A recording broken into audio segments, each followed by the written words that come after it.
نیل به این اهداف فعالیت‌های زیادی را دنبال نموده است. تعلیم و تربیه یکی از مهمترین جنبه‌های فعالیت است که کمتر به آن توجه صورت گرفته است.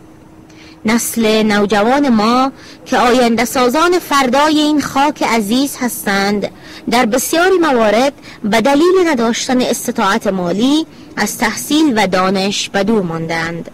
لذا یکی از وظایف خطیر ما در این راستا ارتقاء سطح علمی این عزیزان است. بنیاد اجتماعی نجات مرکز تعلیمی خود را از آغاز شروع فعالیت‌های خود تأسیس نمود. این مرکز دارای بخش‌های مختلف از قبیل علوم دینی، ریاضیات، زبان‌های دری و پشتو، انگلیسی و پروگرام‌های مختلف نرم افزار و سخت افزار کامپیوتر است.